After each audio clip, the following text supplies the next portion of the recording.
Hi, this is Brad. Feel free to shoot whenever. Afternoon, Coach. It's Bob Schramm from The Citizen. How are you? Hi, Bob.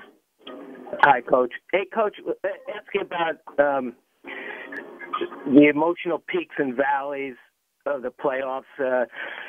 With a player like Al, do guys like Jalen and Marcus Smart or even Marcus Morris look to him for some, as well as yourself, for calming influence, for lack of a better word? And then just a quick follow-up on that while we're at it.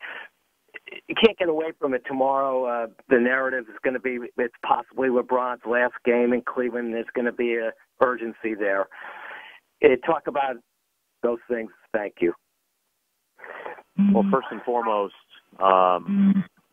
with regard to Al and his composure and his poise and kind of a steadying influence, I think that he has a great effect on all of our guys in the locker room. And I think that, the deal is you can't ride the emotional roller coaster. You can't, live or die with every loss or a win. You just move on and you get ready for the next one and you play it as well as you can. And I think one of the strengths of this team has been moving on. We're going to have to move on from last night's win, play better than we have a chance to win Game 6. And, with regard to the other question, I think at the end of the day, it's incredibly hard to beat a good team in the NBA one time. And our focus is on what we need to do to give ourselves the best chance at being successful tomorrow night. Okay. Thank you.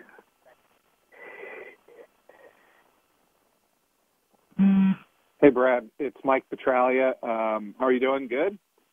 Hi, Mike. There's so much talk and focus, Brad, on individual assignments on defense. But in your 3 wins, I want to kind of get your read on how you think the team's overall defense has been collectively. And I guess what I'm looking at is specifically you always talk about defending both halves of the court when you're in half-court defense. How do you think that's come along throughout this series? Well, knock on wood, if you look at our numbers, they're pretty good in the half court. We just have to play in the half court more and more. There's going to be times, as we've talked about all week, that there are, that we're going to be matched up in a way that, we'll be smaller than the guy we're guarding. And part of that is the situations and predicaments they put us in.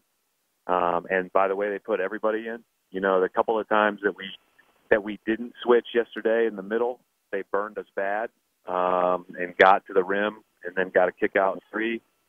And those are the things you're trying to avoid. Like at the end of the day, you're trying to make it as hard as possible, make people go through you to try to score, and that starts in transition.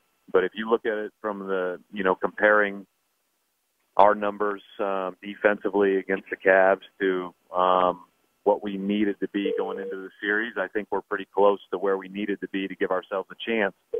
But if we get beat in transition, we have no chance. Thank you, Brad.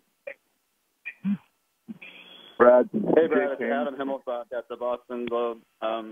What went into the decision last night to kind of shorten the rotation? I know, aside from clearly obvious that you guys are still a little undermanned, to go just 7 guys last night?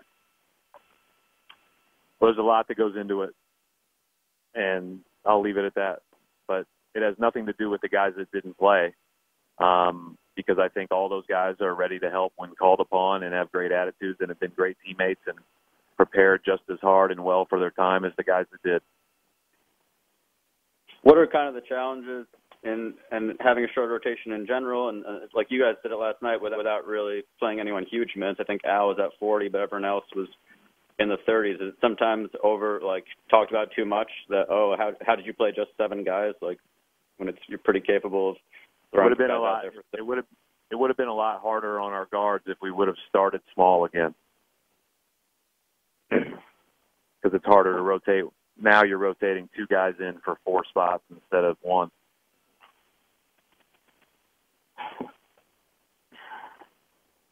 Brad, Jay King. from The Athletic. Cleveland has obviously tried to stick with Al Horford's body and try to, keep him from getting any space. How do you think you guys have reacted to that, and how has that impacted what you guys have done? Well, I think the longer you get in the playoffs, the more you're playing really good players on both sides of the ball. They're very focused on trying to be physical and take away what people want individually.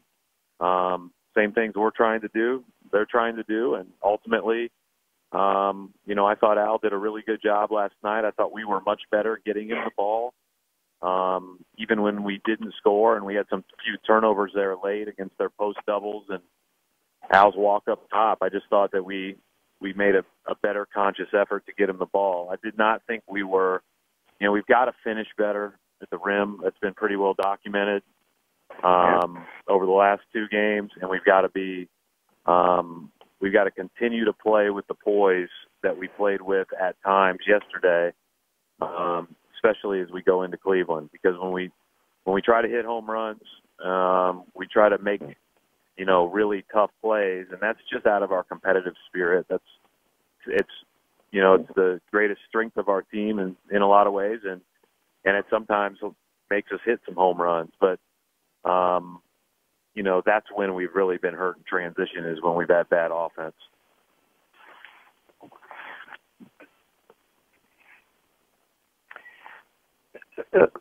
Coach, just a follow-up on Adam's question about short rotations. With their sense of urgency, do you expect, and I know you coach your own team, but you expect that they'll go with a shortened rotation too, depending on matchups. But and do you counter that with more pressure on your end? Thinking out loud, if you want. You have to make this, as the series goes on, you try to make the best decisions that help you match up as well as you can defensively, and also provide some opportunities on offense. There's a lot that goes into it. There's a lot of, time thought to when guys are going in, when guys are coming out, all that stuff. Yeah. Thank you.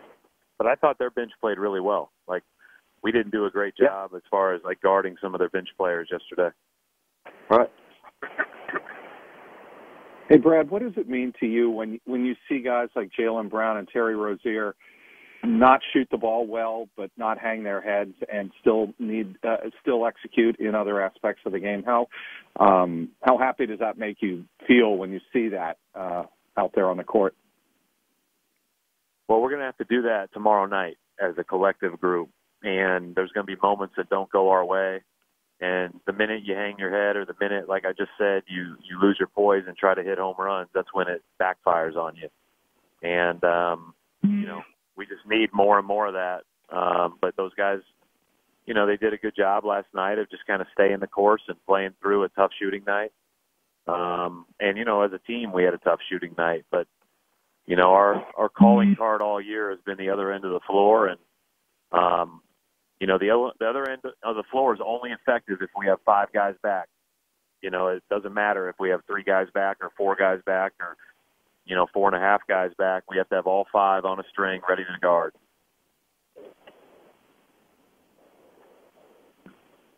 Brad, James Herbert, CBS Sports. You talked yesterday pregame a little bit about Aaron Baines and his level of defense. I was just wondering, people know he's a big, tough guy, but at what point yesterday did you really see how he could change games defensively and just how sort of nimble he was and versatile he was on that end? You mean just overall throughout our season? Yeah. I'd say very early. In the preseason, we played Charlotte with Dwight Howard. We played Philly with Embiid. We played Embiid the third game of the season, and it became very clear very early that, Baines was one of our better individual defenders. And then I've just been amazed at his team defense. I think he's a tremendous communicator. He's a tremendous talker. He's very prideful. He plays to exhaustion. We've got a lot of tough guys on our team, but I think they all will tell you Baines is one of the toughest we've all been around. Thank you. Yep. Final question for Coach. So, Brad, Jared Weiss from The Athletic here. A lot of this series and the other conference finals as well, a lot of the half-court offense has been focused on trying to find mismatches when teams are switching. Do you see that as something that is maybe part of the evolution of offense as we go forward in the NBA, or something that's just kind of happening because of the matchups so far? It just depends on what your team does best and who you have on the court and everything else. I don't think it's new. I think that,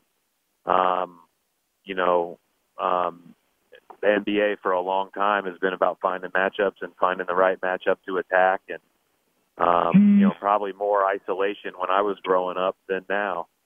Obviously, there's a lot of talk about it with the way Houston's played all year, but what gets lost is it's isolation, but it's isolation at 25 feet, and you have to guard all that space. It's not isolation at 12 feet like maybe it was 20 years ago. And, I think ultimately, LeBron has been trying to find his matchups for years now. Ever since I've been in the league, he's been great at figuring out who he wants in that pick and roll. And if you're switching, then he knows what to do. If you're showing, then he really kills you. If you've got a big that can't keep up with him, he'll go downhill at him. Like he's just, and I've heard him say before, and you can see it, he's faced every coverage there is. There's only so much more there is to do. You just try to mix it up as much as you can throughout the course of a game and try to make it as difficult as you can on him. But I don't think it's a new concept. I just think that because of the way Houston's played with such success, people are talking about it more.